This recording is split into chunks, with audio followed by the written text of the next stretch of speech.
नमस्कार मित्रों, कहना ही उचित होगा क्योंकि मैं समझता हूँ कि हमारे साथ छात्र भी जुड़े होंगे और ये ऐसा विषय है कॉन्ट्रैक्ट एक्ट जो सामान्य व्यक्तियों के लिए भी उतना ही उपयोगी है। इसे सबके समझने के लिए उपयोगी माना जाए, सबके जीवन में इसकी ज़रूरत होती है।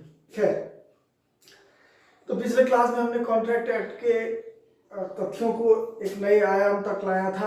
हम जल्दी में उसको एक बार रिव्यू करते हैं कि एग्रीमेंट सबसे पहले दो पार्टीज के बीच फॉर्म होता है। दोनों पार्टी एक में से एक प्रस्तावक होता है, दूसरा एक्सेप्टर होता है। प्रस्तावक ड्यू प्रोसेस से प्रपोजल करे दूसरे के सामने और दूसरा जो एक्ट में वर्णित प्रक्रिया है उसके अनुसार उसे स्वीकृत कर ले, तो फिर वो एग्रीमेंट हो जाता है। एग्रीमेंट सारे एसेंशियल एलिमेंट्स को फॉलो करे तो वैलिड एग्रीमेंट है, कॉन्ट्रैक्ट है। यदि वो किसी भी एसेंशियल एलिमेंट्स के प्रोविजंस को फॉलो नहीं करता तो फिर वो वाइड है और ऐसे एग्रीमेंट के लिए न्यायालय से किसी भी प्रकार का सहयोग नहीं मिल सकता। ये इन्फोर्सेबल बाय लॉ नहीं होता। तो ऐसा एग्रीमेंट जो इन्फोर्सेबल बाय लॉ हो, कॉन्ट्रैक्ट होगा। कॉन्ट्रैक्ट जब होगा तो इससे दोनों पक्षकारों का एक वैधानिक दायित्व सृजित होता है। दोनों पक्षकार एक दूसरे के वचनों के प्रति उत्तरदायी हो जाते हैं और उन्हें अपने अपने वचनों को पूरा करना ही होगा। यदि किसी कारणवश कोई एक पक्षकार अपने वचन को पूरा नहीं करता तो फिर वह गिल्टी पार्टी होगा, दूसरा विक्टिम पार्टी होगा और विक्टिम पार्टी के आग्रह पर उसे न्यायालय का सपोर्ट मिलेगा। न्यायालय उसके हित में फैसला करेगी बाकी वैधानिक प्रक्रियाओं को जांचने के बाद। कॉन्ट्रैक्ट एक्ट 1872 के इन्हीं प्रक्रियाओं को, जनरल प्रोविजंस को हम लोग स्टडी कर रहे हैं, जिसमें पहले क्लास में हम लोगों ने कई सारे तथ्यों को अध्ययन किया। आज हम लोग बात करेंगे एलिमेंट्स ऑफ कॉन्ट्रैक्ट के बारे में। आइए सबसे पहले देखते हैं एसेंशियल एलिमेंट्स ऑफ कॉन्ट्रैक्ट। ये मौलिक रूप से 5 तत्व हैं। ये 5 ऐसे तत्व हैं जिसे यदि कोई एग्रीमेंट पूरी तरह से फॉलो करता है, 5 तत्वों को पूरा करता है, तो फिर वो वैलिड एग्रीमेंट है और कॉन्ट्रैक्ट है। यदि 5 में से कोई एक भी एसेंशियल एलिमेंट्स फॉलो नहीं किया जाता है पार्टीज के द्वारा, तो फिर वो वाइड एग्रीमेंट है, एग्रीमेंट इन्फोर्सेबल बाय लॉ नहीं होगा। तो सबसे पहली बात हम लोग करते हैं एबिलिटी ऑफ पार्टीज। इसको eligibility of party, ability of party, qualification of party, कई नामों से जान सकते हैं हम लोग। तो सब एबिलिटी ऑफ पार्टी में हम लोग 5 तत्वों पर बहस किया था पिछले क्लास में। आज उसी पर विस्तार से सबसे पहले चर्चा करनी है, इसीलिए सहजता से इसे हम लोग समझने का प्रयास करें।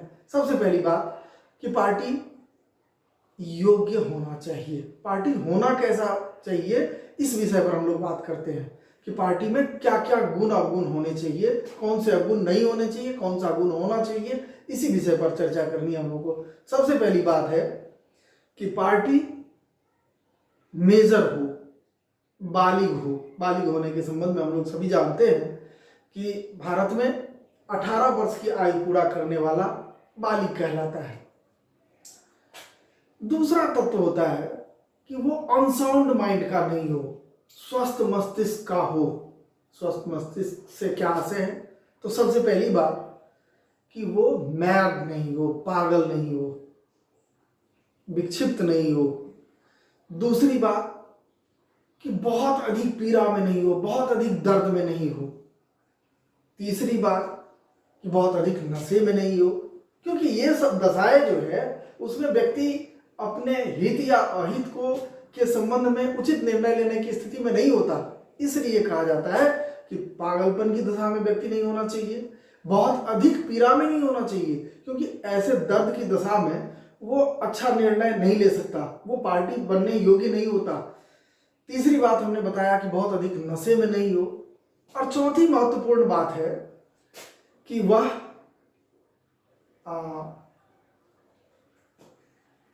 सबसे अहम बात ये भी है, क्योंकि बाकी तीनों दशाएं जो है उसमें उस दशा से निकलने के बाद पक्षकार पुनः योग्य हो सकता है। जैसे पागल जब पागलपन के दौर से बाहर हो, जब उसे सर्टिफाई करें डॉक्टर कि नहीं ये अभी पागलपन के दौर में नहीं है, तो फिर उस दशा में वो कॉन्ट्रैक्ट एग्रीमेंट करने के लिए योग्य पक्षकार माना जाएगा। व्यक्ति जब दर्द में हो और दर्द से बाहर निकल जाए तो फिर बाहर निकलने के बाद वो एग्रीमेंट करने के लिए योग्य पक्षकार माना जाएगा। व्यक्ति नशे में हो और नशा उतर जाने के बाद फिर वो योग्य पक्षकार माना जाएगा। लेकिन चौथी दशा ऐसी है जिसमें पक्षकार को कभी भी योग्य नहीं माना जाता, दैट इज कॉल्ड इडियट। ये बड़ा प्रचलित शब्द है, हम लोग कई रूपों में इस शब्द का प्रयोग करते हैं, लेकिन वास्तविक तात्पर्य इसका यहाँ है कि जो जन्मजात मूर्ख हो, जिसके मस्तिष्क का स्वाभाविक सामान्य विकास नहीं हुआ हो, ऐसे व्यक्ति को हम लोग इडियट कहते हैं। तो इडियट के संबंध में कानून यह मानता है कि वो कभी भी एग्रीमेंट करने के लिए, कॉन्ट्रैक्ट करने के लिए योग्य पक्षकार नहीं हो सकता। अर्थात यदि कोई पक्षकार व्यक्ति हो और उस व्यक्ति में ये चारों में से कोई दुर्गुण नहीं है तो वो योग्य पक्षकार। तो दूसरा तथ्य था कि मानसिक रूप से स्वस्थ होना चाहिए। मानसिक स्वास्थ्य में हम लोगों ने चर्चा कर लिया। तीसरी बात कि वो कॉन्ट्रैक्ट करके जो लिएबिलिटी क्रिएट कर रहा है, लीगल लिएबिलिटी क्रिएट कर रहा है, उसका बियरिंग कैपेसिटी होना चाहिए उसके पास। वो आर्थिक रूप से इतना सक्षम होना चाहिए कि अपने कॉन्ट्रैक्ट से उत्पन्न दायित्वों को सहन कर सके, अर्थात दिवालिया नहीं होना चाहिए। मूल तत्व यह हुआ कि कॉन्ट्रैक्ट का पक्षकार दिवालिया नहीं हो सकता। चौथा तथ्य ये है कि उसे भारत के किसी न्यायालय द्वारा राष्ट्रद्रोही न घोषित कर दिया गया हो या फिर वह दुश्मन राष्ट्र का एजेंट ना हो। यदि भारतीय न्यायालय ने किसी को राष्ट्रद्रोही घोषित कर दिया है तो वो योग्य पक्षकार नहीं माना जाएगा। दूसरा, युद्ध की दशा में जो हमारा दुश्मन राष्ट्र है उसके एजेंट के रूप में यदि वो कॉन्ट्रैक्ट कर रहा है तो ऐसा कॉन्ट्रैक्ट वैध होगा, उसे योग्य पक्षकार नहीं मानते। कुल मिलाकर हम लोगों ने पक्षकार की एबिलिटी पर, पक्षकार के क्वालिफिकेशन पर 4 बातों का विश्लेषण किया। पहली कि वो माइनर नहीं हो, दूसरा मानसिक रूप से स्वस्थ हो, तीसरा आर्थिक रूप से स्वस्थ हो, चौथा उसे न्यायालय के द्वारा प्रतिबंधित न कर दिया गया हो देशद्रोही के रूप में या फिर दुश्मन राष्ट्र के एजेंट के रूप में।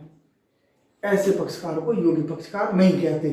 तो पहला टर्म था कि कॉन्ट्रैक्ट बनने के लिए एग्रीमेंट जिस पार्टी ने किया वो पूरी तरह से योग्य पक्षकार है, उसमें अयोग्यताएं नहीं है। दूसरा तथ्य, एसेंशियल एलिमेंट्स ऑफ कॉन्ट्रैक्ट का दूसरा टर्म एबिलिटी ऑफ पार्टी के बाद सबसे महत्वपूर्ण तथ्य ये है कि लीगल ऑब्जेक्ट होना चाहिए।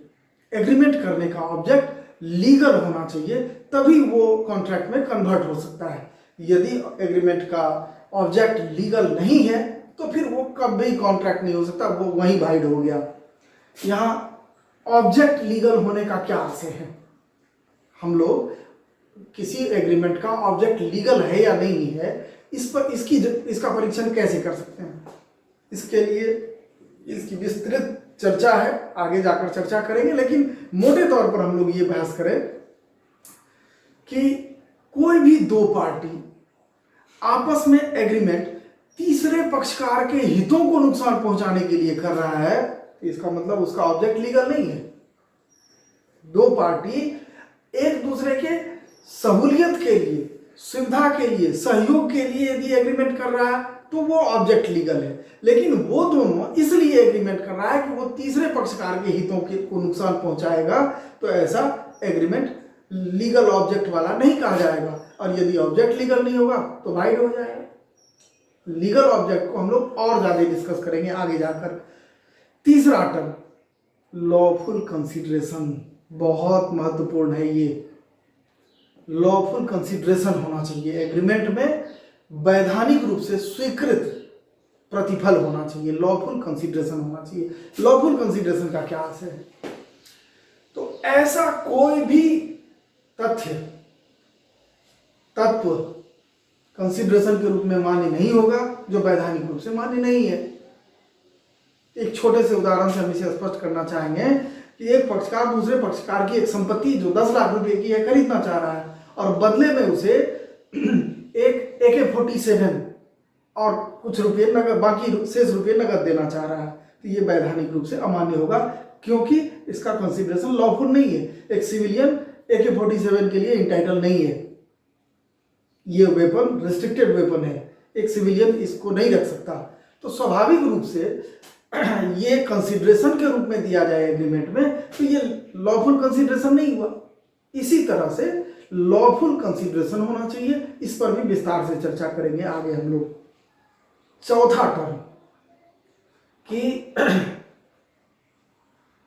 कंसिडरेशन ऑब्जेक्ट एबिलिटी के साथ साथ ये फ्री कॉन्सेंट से किया गया हो, पार्टीज के कंसेंट फ्री हो। फ्री कॉन्सेंट, स्वतंत्र सहमति का क्या आशय है? स्वतंत्र सहमति से तात्पर्य सिर्फ इतना है कि कोई भी पक्षकार दूसरे पक्षकार की सहमति पाने के लिए उस पर जो कानून में वर्णित रिस्ट्रिक्टेड सेंस हैं उन इन्फ्लुएंसेस का यूज न करे। हम लोग आगे चर्चा करेंगे, लेकिन 5 तरह के तत्वों से यदि व्यवधान उत्पन्न किया गया हो कंसेंट पाने के लिए या प्रपोजल रखने के लिए बाध्य किया गया हो किसी पक्षकार को, तो वो फ्री कंसेंट नहीं माना जाएगा। जिसमें सबसे पहला टर्म है कोशियन, उत्पीड़न, दूसरा अनड्यू इन्फ्लुएंसेस, तीसरा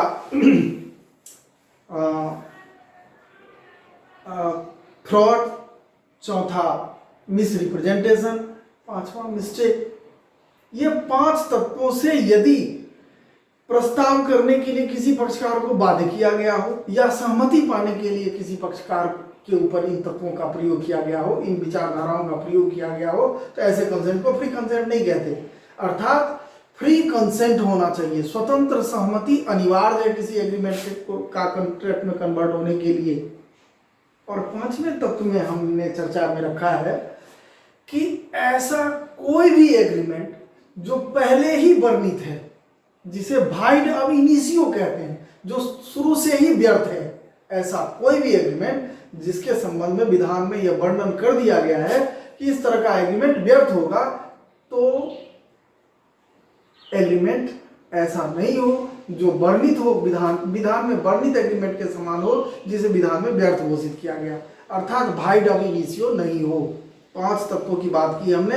पहला कि पार्टी एबल हो, दूसरा कि उसके ऑब्जेक्ट लीगल हो एग्रीमेंट करने के, तीसरा कि कंसिडरेशन लॉफुल हो, चौथा कि कंसेंट आपस में फ्री हो, और 5वां ऐसे एग्रीमेंट को पहले से विधान में व्यर्थ एग्रीमेंट के रूप में वर्णन न हो।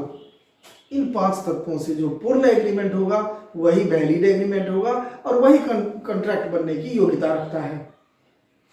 इस प्रकार से कॉन्ट्रैक्ट इन 5 कसौटियों पर किसी एग्रीमेंट को परखने के बाद हम उसे कॉन्ट्रैक्ट कहते हैं। जब 2 पक्षकारों के बीच कॉन्ट्रैक्चुअल संबंध उत्पन्न हो जाता है तो ये एक वैधानिक संबंध है और एक पक्षकार अपने वचनों के अनुसार दूसरे पक्षकार के प्रति उत्तरदायी हो जाता है, दूसरा पक्षकार अपने स्वीकृति के अनुसार पहले पक्षकार के प्रति उत्तरदायी हो जाता है, और दोनों ही पक्षकार अपने अपने कॉन्ट्रैक्ट से संबंधित उत्तरदायित्वों के निर्वहन के लिए वैधानिक रूप से उत्तरदायी है। यदि वो ऐसा नहीं करता तो विस्तार से चर्चा करेंगे, लेकिन पीड़ित पक्षकार को न्यायालय सहयोग देगा, न्यायालय पीड़ित पक्षकार का समर्थन करेगा, उसके हितों की रक्षा के लिए आदेश पारित कर सकता है। ये है कॉन्ट्रैक्ट का स्वरूप निर्मित होने के संबंध में मौलिक तथ्य। सिर्फ हम एक टॉपिक को यहाँ तक लाना चाहते थे कि कॉन्ट्रैक्ट का फॉर्मेशन कैसे हो, कॉन्ट्रैक्ट का फॉर्मेशन कैसे होगा, ये मूल उद्देश्य